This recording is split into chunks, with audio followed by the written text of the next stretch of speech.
The odds were totally against Nathaniel, and for him to turn out the way he did. It's overwhelming. The faith that he has is true faith. He credits everything to God, and the least he can do is share that message and share that love to other people around him. He's held it together because he's held on to God.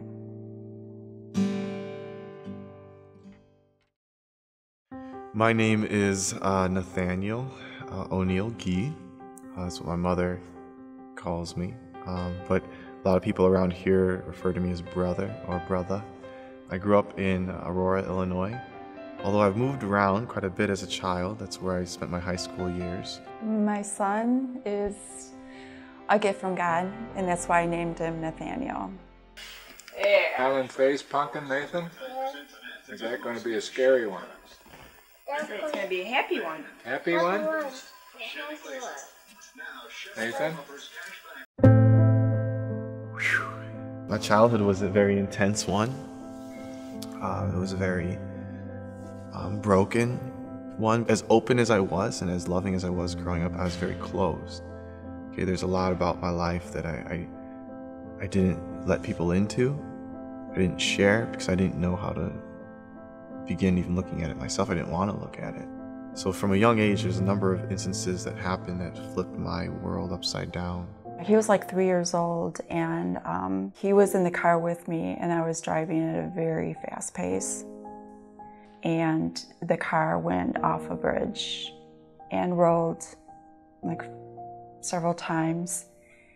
And they couldn't get the doors open or anything. The car was completely mangled.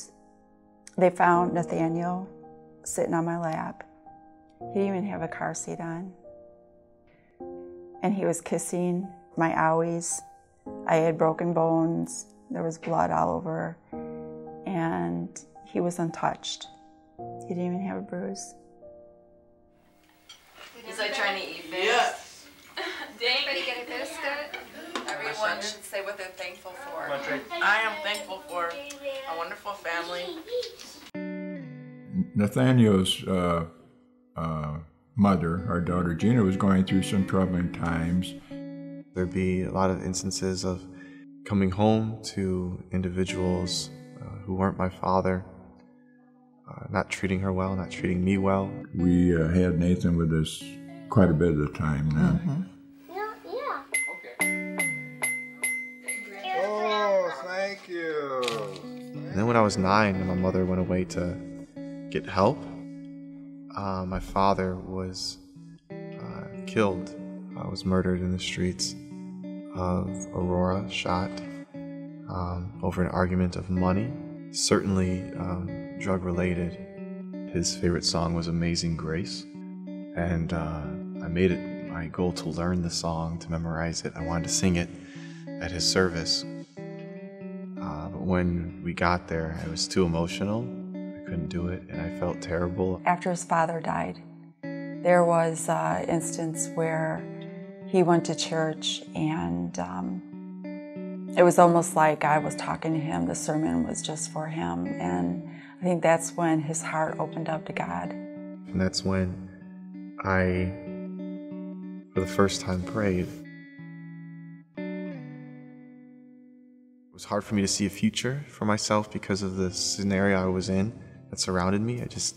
Neither of my parents ever went to college, and I wanted absolutely nothing to do with Loris. When I first heard of it, as a diverse man, I didn't know what was going to be offered for a brother. I wasn't Catholic. I never even had met a priest before. Ready, go! I was getting looks to play football at some bigger schools. Good job, Nick. Had my eyes set on that.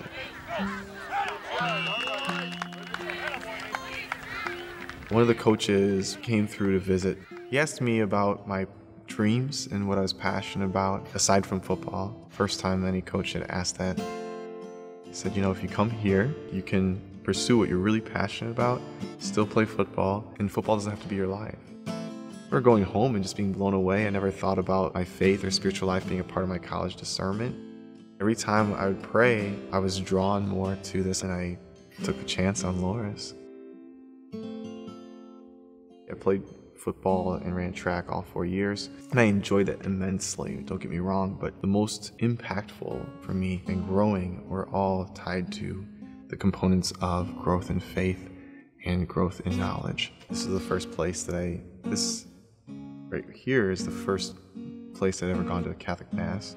First place I ever met a priest. My heart just kind of became it was on fire, just soaking it up. Or asking him to help me to know more of his love, not just for me, but so that I could then offer that and give that back to others. Through him becoming Catholic, he introduced it to me, and I totally fell in love with it.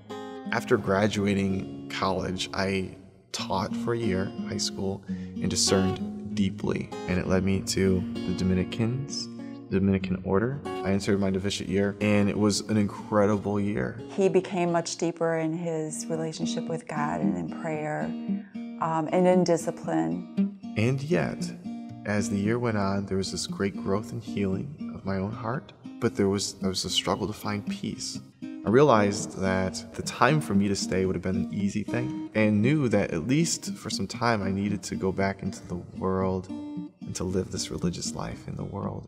The Father, and the Son, and the Holy Spirit.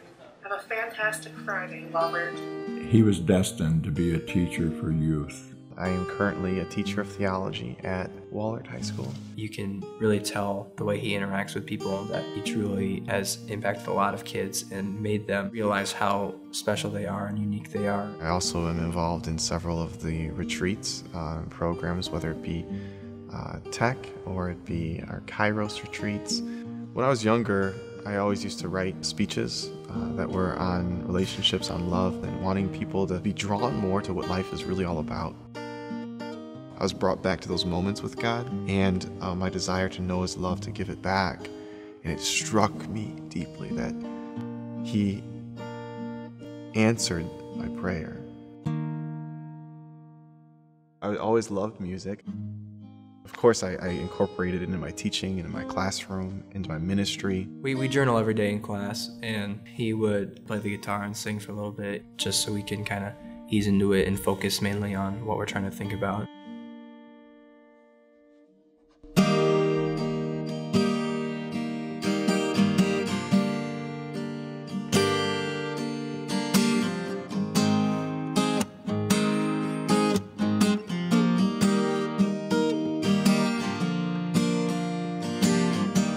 I've been blessed in my position. What I get to do is not just to offer myself to others, but I get to witness that in the lives of others. A lot of times in Bible study, he talks about things that he's not doing right in his life. And a lot of times we see him and we're like, oh, he's a perfect person. But he still sees things about himself that he needs God's help for. Being able to be so close to what's going on in the hearts of others and even know that that has nothing to do with me. I'm just there. I continue to be moved and surprised by the way that God shows up and shows himself, reveals himself, despite me, despite my brokenness. There's always lines, like in passing periods, for people just to talk and ask him questions. It still informs my love, and it informs how I understand his love and just the extent of his care and mercy.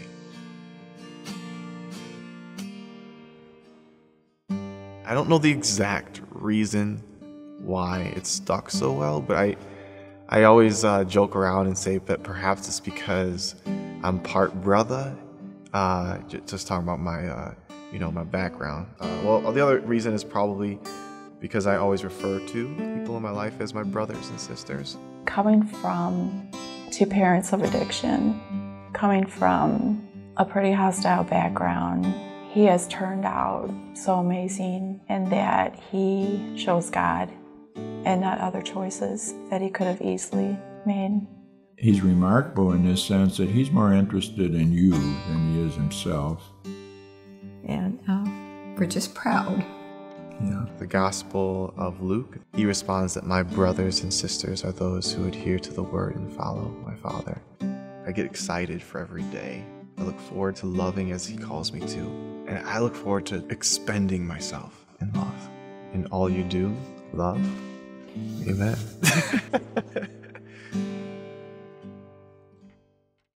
Amazing grace, how sweet the sound that saved a wretch like me.